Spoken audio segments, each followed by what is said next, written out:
This is a special presentation of Way 31 Sports. It's the McCurry Big Game Friday night. Hello, Alabama, find a comfortable spot. We got high school football and it's coming out hot. Now here we are and the lights are shining bright. We've always been. Yeah, Way 31 is rocking all right. With Nolan, Max, and Xavier. It's the McCurry Van and Car Rental Big Game Friday night. It's a battle of the unbeatens in Florence. 5-0 Russellville and 5-0 Mars Hill, each hoping a win can put them on the path to a deep playoff run in our Big Game Friday night Game of the Week. While in our rivalry Game of the Week, it's a Sand Mountain shootout between Pisgah and Sylvania in our rivalry Game of the Week. Welcome into the Week 5 edition of Big Game Friday night. Ladies and gentlemen, the high school football season is officially halfway over, and tonight that meant we had some non-region fun. The Mars Hill Panthers are the highest scoring team in the state and put their 59-point average to the test against a 5-0 Russellville team tonight.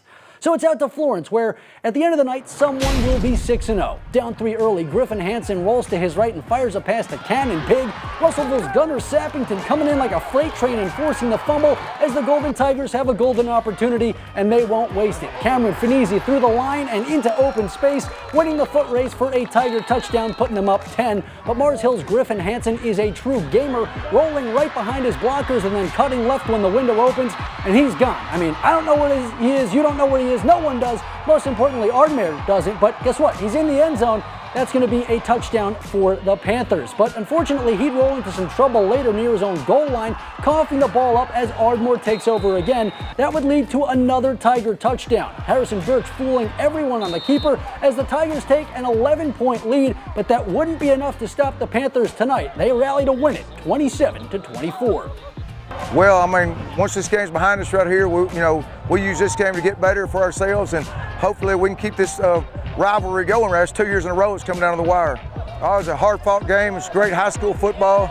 2 really good teams going at it, and we're fortunate to come out on top. Our defense just kept us in it the third game. They made outstanding plays, kept us in it, and we finally figured out a way to make a play, and so that's a great high school football game. Well, our defense coordinator, Chris Ballantyne, his staff, they just went in there and got some things set, and guys did a better job of executing, and really proud of our defense, the way they fought in that third quarter. Well, this is something we can build on. I mean, this was a great team and environment. It felt like a state semifinal game. So playing a team like this only helps you get better. Well, we're just going to celebrate this, enjoy this. It's a huge win for our program right here. Well, how about that? Mars Hill stays unbeaten, handing another big school a loss as they move to 6-0. And speaking of unbeatens, let's check in on Muscle Shoals. The Trojans in Madison tonight to take on the Jets. This is only the second meeting between these squads, with the Trojans coming out on top last year and the Jets not wasting any time taking flight. Opening kickoff, Devon Cooper. He's going to show you speed you only see when a jet is leaving an aircraft carrier. Fired off into the night for a long James Clemens touchdown, and that'll get the fans in Madison fired up with the early score. But this Trojans team means business and answers immediately. Cole Woods has Hayden Vance in the end zone for the 3-yard score, and obviously Woods decided later that he wanted to show off his speed too, putting it on display with a keeper to the house. Next thing you know, the Trojans are marching, and Muscle Shoals had it working on defense too. Ty Mark looking for Cooper, but Xavier Johnson's got his eyes all over this one, jumping in front of the pass to put the Trojans offense back out there. Jacques Screen would finish off that one as Muscle Shoals wins it 42-28.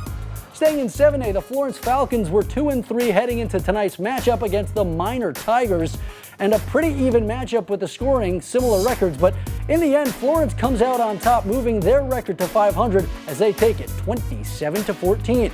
And staying in the highest classification, Austin had a big matchup tonight with Gardendale, hoping to hand the Rockets their 5th loss of the season, and the Black Bears win it 38-27. Well, it's already time for us to take our first time out of the show, but don't you dare touch that remote, because when we return, we'll send things out to Sylvania for our rivalry Game of the Week.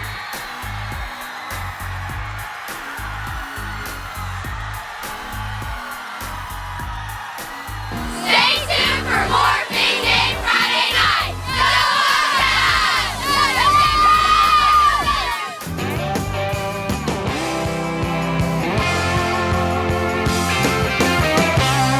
You're watching Big Game Friday night. Go!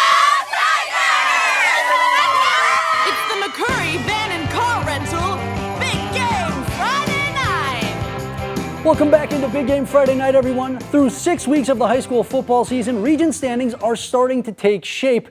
In 6A action, the Hartselle Tigers started the season with a loss to Austin, but haven't dropped a game since. Tonight looking to extend the streak against an unbeaten Oxford squad, and offense was mostly non-existent in the first half. Oxford trying to run the ball, but they got nowhere to go. The good defense wasn't just limited to Hartselle. Tigers running back Lincoln Bryant slammed to the ground for little to no gain. Then later, Oxford quarterback Mason Mims throws a dart to Jaden Thomas, past one defender, but there's no more room for him to go that time, and just like that, that's done. Everything seemed to be coming together on that drive as Mims was looking for his man when out of nowhere, Hartselle's Jake Haynes gives his best J.J. Watt impression with a big sack.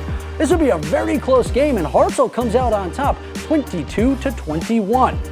Out in Fort Payne, it's the Wildcats hosting the Arab Knights, and the Knights were looking to bounce back after a loss against Scottsboro last week, but they couldn't keep up the momentum, and they fall 38-14. This week, there's non-region action going on, which means we get some good old-fashioned rivalries like one that's been brewing between the Eagles and Rams since the 1950s. And what's not to love about a rivalry like this? We'll jump in with Pisgah rolling on a drive, and they will take their sweet time on this one. Mason Holcomb takes the snap and rolls to his right, hitting Jet Jeffrey, who is manhandled by the Rams defender. Luckily, it's still good for a first down, and they are keeping things going. Same drive, Eagles still taking their time, but who cares if you score, right? Holcomb drops back and has Jacob Kirby in open space. He makes his way to the far side and dives across for a touchdown to go up 4, but the 2-point conversion makes it a 6-point game, the way it would stand in the 40-34 win. It was chaotic. Proud of our kids. We made some adjustments at halftime. We told them to keep playing, do what they were supposed to do. It was a 48-minute fight, and I'm proud of our kids. We cramped up some, and it came down to the wire, and I'm proud of them. You know, you can't ask for a better. Sylvania fought their tails off, and they ran out of time, but proud of our kids. Speaking of rivalries, how about the Battle of Limestone County? It's East against West tonight. Now, these teams have met 51 times, with East winning 26 and West taking 25. All of a sudden, carry on the play right there, and now we go with the Indians. Xavier Edwards on the carry, gaining big yards, running through the gap, and he's got a first down. Indians going for the run on another play. Edwards going for the first down for the Indians once again. Now you're going to want to watch this. Bradley Smith for the Wildcats, and he is coming at you fast, finding the gap for a first down. Wildcats would go with another run play a little bit later. Smith on the carry again. Great footwork, and he is close to the 30-yard line this time. Now back to the Indians. Aiden Bell on the carry, and a big tackle by Terrence Gregory of the Wildcats. The Wildcats would decide to give it a run again. Travis McCluskey on the carry, running through the gap, very aggressive, and gaining a first down for the Wildcats. West Limestone ties the record, winning their 26th game, 20-7. Over at Discovery Middle School, yes, Discovery Middle School, it's JP2 hosting North Jackson.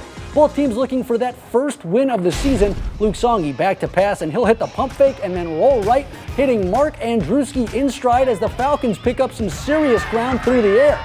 On the very next play, Songy's going to drop back and then spring forward when he sees a hole, zigging and zagging through the Chiefs' defense and across the goal line for a touchdown. Just like that, JP2 leads by 7, but not for long. A little later, Songy back to pass yet again, and the Chiefs are going to let him roll, looking for an open set of hands. Big mistake. Just one man to beat at the line, and he's too fast for that defender, putting on another footwork display as he's back in the end zone, 13-0 Falcons. And seeing what worked on the other side of the field, North Jackson dials the same number, except this time it's Diego Holt. Direct snap directly into the end zone for the Chiefs, but it's the Falcons who fly high tonight, 40-26. Staying in Region 8, the Buckhorn Bucks traveled for a Sand Mountain showdown against Guntersville, and the Bucks lose on the road, 38-7. And if you want to talk about even matchups, how about the battle between MA and MC? Madison County and Madison Academy have met 30 times, splitting things right down the middle with 15 wins each. In meeting 31, someone had to take the upper hand, and the Mustangs already had it, up 21-0 in the second. Madison County looking to change that. De'Aaron King on the direct snap, and he'll claw his way through the defense, shaking and baking upfield to get Madison County moving. Since it worked well the first time, they give it another shot. This time there's no room for King to work with on the right side, so he cuts it back to the left, where Joshua Williams sends him to the ground. So the Tigers are forced to kick a field goal, hoping to get at least 3 points before the break. But Austin Chambers comes in to block this one, keeping the shutout intact and giving the Stangs another shot at the end zone, and they wouldn't waste it. Ken Cherry, one cut and he's gone. No one can get even close to him as he explodes out of the backfield and into the end zone to put Madison Academy up 28 at the break. The Mustangs would go on to win this one, 63-7. Back here in Huntsville, Westminster Christian welcomed Central to town in a battle of the Wildcats. WCA already up a score as we jump into this one, but Central's driving and they hit a road bump when the ball hits the turf. Luckily, they're able to scoop it up and somehow keep that drive alive, but that would hurt WCA because Central would not be stopped. Jackson Brewer has Evan Handback wide open, and the Wildcats score to tie this game. But Brandon Mush under center, guess what? That means Wildcats, the Westminster Wildcats, of course, always in scoring position. This time he dishes it to Adam Hartman, and he's got the angle and the drive, getting the arms extended over the pylon for a touchdown. Just like that, the home team is back in front. Central would tie the game at 14 after a long touchdown run, so now Mush has the ball back in his hands, and right there, that's why he's a dual threat quarterback, calling his own number for the touchdown. Westminster gets a big win over Central, 71-54. And after a big win last Friday, Scottsboro is sitting pretty in 5A Region 7, tonight looking to keep their record perfect against a Priceville team that got the best of them last year. You like touchdowns? Priceville's Blitz Clemens. How about this one? Talk about a perfect name. He blitzes his way through Scottsboro's defense just like there's no tomorrow and takes it all the way from his own 40 for the touchdown. Priceville, however, is down by 3 scores, so not as exciting as it looks.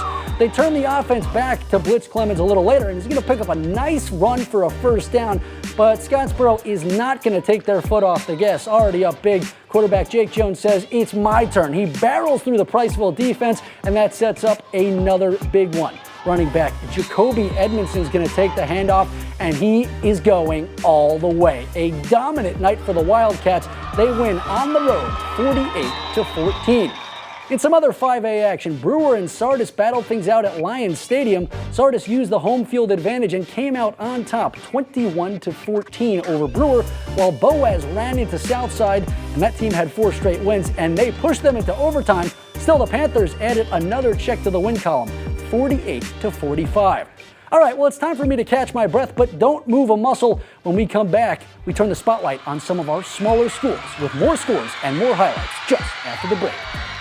You're watching Big Game Friday Night.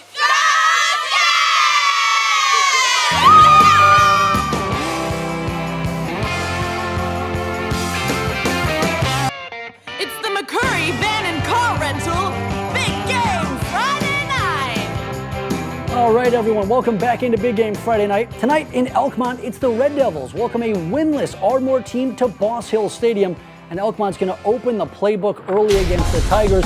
Jacob Pendergrass on the catch, and it's a hook and lateral. Really nice play, but that drive would stall. But Ardmore's offense was clicking on all cylinders early. Brody Wise takes the handoff, and he'll head to the house for an early lead at the Boss.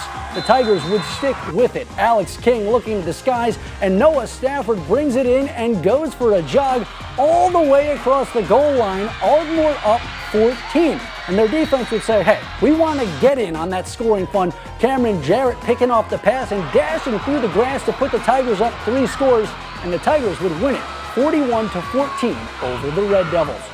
Let's keep things rolling and check in on another one of our undefeated squads, the Lauderdale County Tigers, tonight hosting Lexington, looking for win number 6, but they do come out on top, winning that one 41-20. While DAR falls to Clements 63-6. How about those Fife Red Devils? Paul Benefield's squad lost their first game of the season, but they haven't allowed a point since. Hoping to keep that streak alive against Plainview, and here's an example right there. That defense showing that the Bears have absolutely nowhere to go. That means it's Red Devil ball, and Logan Anderson pulls off the Fife special. That's just a rushing touchdown, by the way. They love doing that. And as the saying goes, all good things must come to an end. Fife would allow Plainview to put 2 touchdowns on the board tonight, but they'd still dominate 49-14.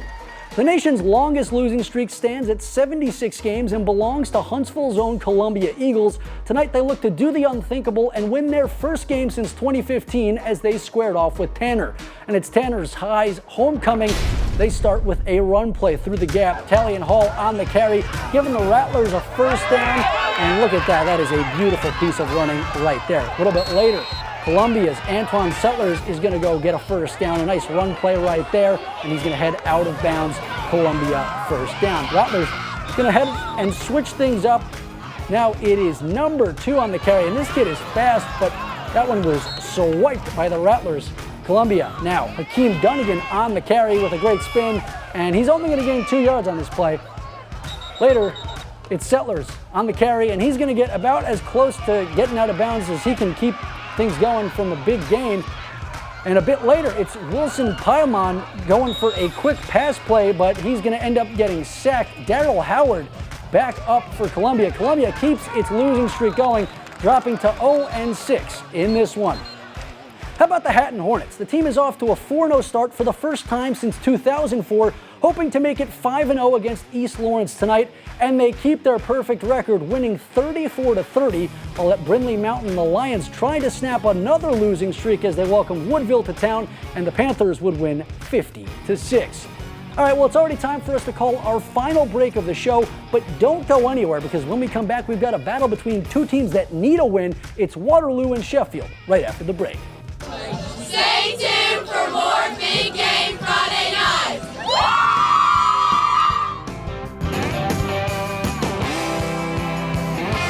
Welcome back. You're watching Friday Night Football. Go Jets!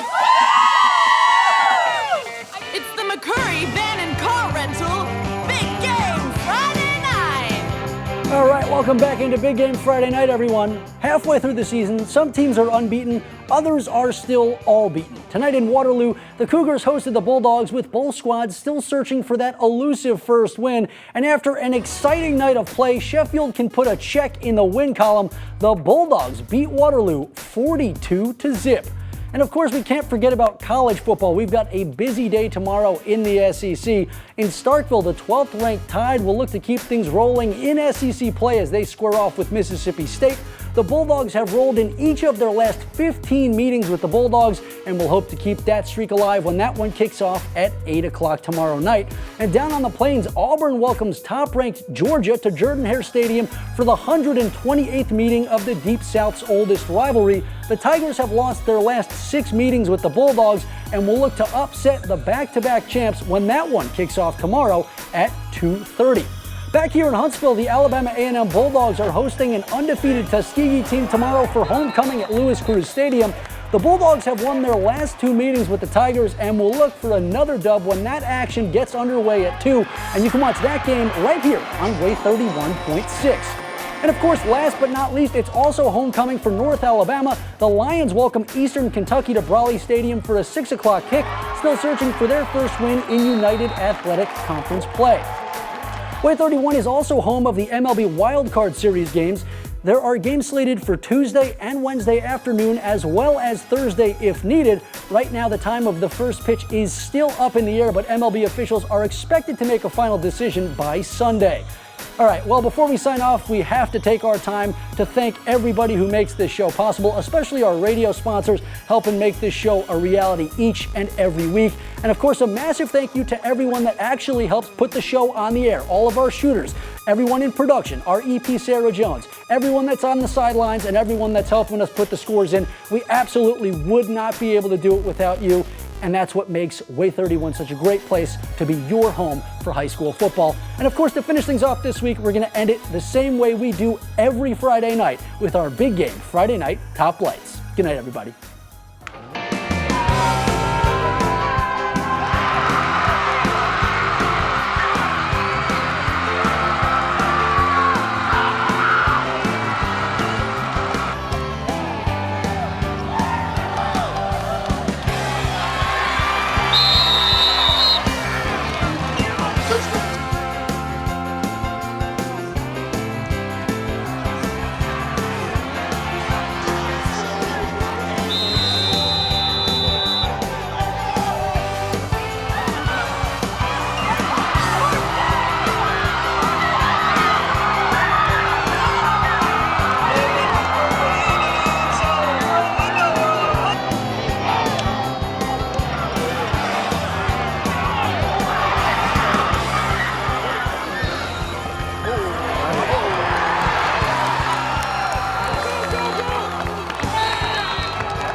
watching a special presentation of Way 31 Sports.